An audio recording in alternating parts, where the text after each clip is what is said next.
Parhabol is a West Papuan student activist presenting on his personal experience and knowledge of the Indonesian occupation and customary land.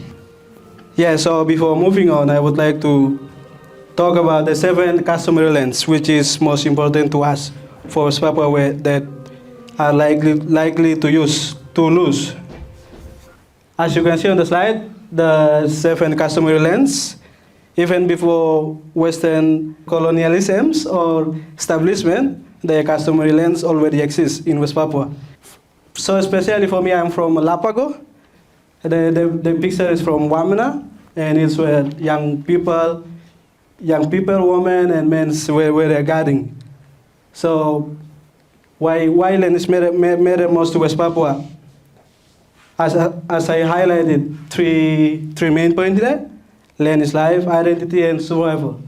Because when we have a life, we can grow foods, vegetables, and doing farms. And it's free. We don't need to pay tax. We don't need to worry about anything. And identity, because in West Papua, identity is important. So when we have lands, our identity remains.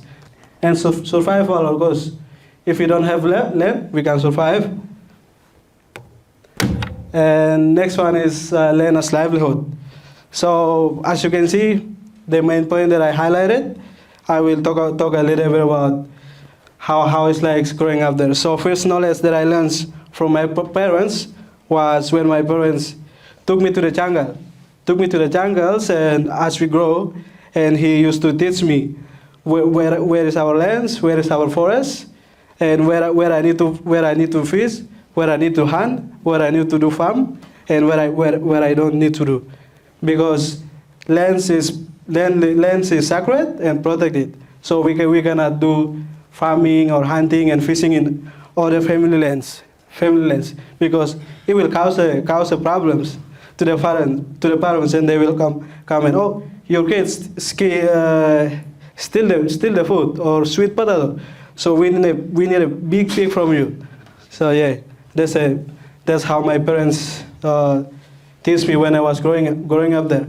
And the funny thing is, when I was growing up there, one time my parents took me to the forest, and while we walking through the border, he want me to memorize all of the trees, plants, and everything, like sign from the border, so that I cannot cross another people borders, which is impossible because we don't have a proper border signs there standing there.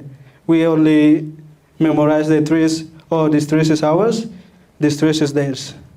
So that's all the knowledge that I learned when I was growing up there, is the importance of the lands, because without lands, there's no life.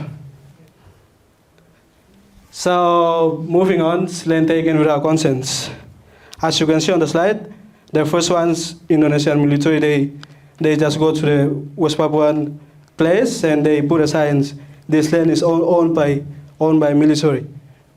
We never give them a land, but they just go there and put a sign in.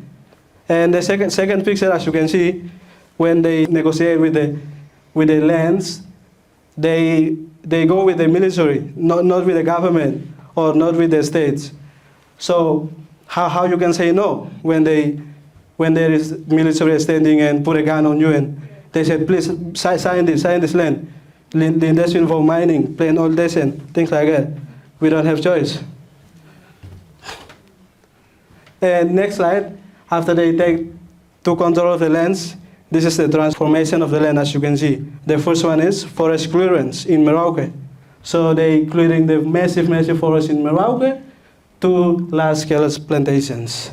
And also they destroying our mountains for big gold mining deposit in the world. Indonesia, they are building more military base in West Papua, which cause local peoples, they are very scared because military and police is not protecting West Papua, instead of they protecting their own people. So they are because of they building more and more military base in West Papua, most of people are losing home, they are fleeing to the forest.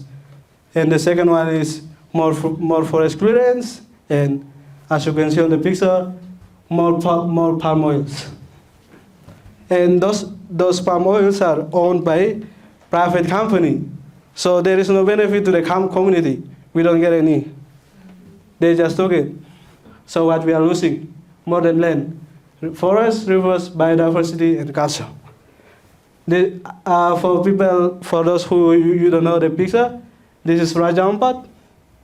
The government now planning to dig it for a nickel. Yeah, so these are our forests that we are likely to lose. The jungle, and this one is the famous Trigora Mountain that has snow on the top. And another one is Raja Ampat, forest in West Papua, and more. They're in danger. And those are the diversity that we would likely to lose. I already put the name there. And also those pictures of fish are from Raja Ampat, that taken by some photographers.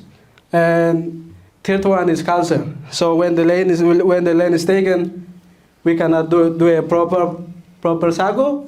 We cannot grow sweet potato and do our mumu, traditional cooking, and we cannot build our traditional house if we lose the land. We cannot keep our culture and keep going. Our land is destroying. We will likely lose to practice and carry on those culture. This is the noken or traditional bag. From the process, this is how they made it. And then another one, in the noken you can carry anything. You can carry pig, you can carry babies, you can carry your phones, wallets, and everything. Now we're moving on to human impacts, as you can see on the slides. Food insecurity. So when our land is taken, so destroying, we cannot grow the food, and we become dependent in the stores, shops, and so on. So we cannot even offer the basic needs. Another one is poverty. So when Indonesians take over the lands, they building the house, and they sell it. Rent it, sell it to West Papuans. And another one is the displacements. When West Papuan flee to the jungle because of the military presence and ongoing war inside West Papua.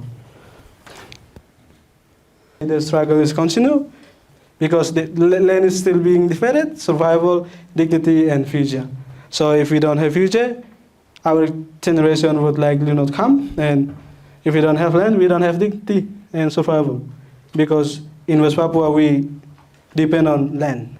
Yeah, so as you can see, why freedom matters, self-determination as protections, decision making, protection, and responsibility. So when you have a land, you can decide who you would likely to give the land, where you would like to place the refugee, and where you would likely to grow your foods, make your house, and while you're making that, you need to protect them from the illegal company, illegal minings, and that's why the community in West Papua is very respectful, because we respecting not just land, but also the people itself in West Papua.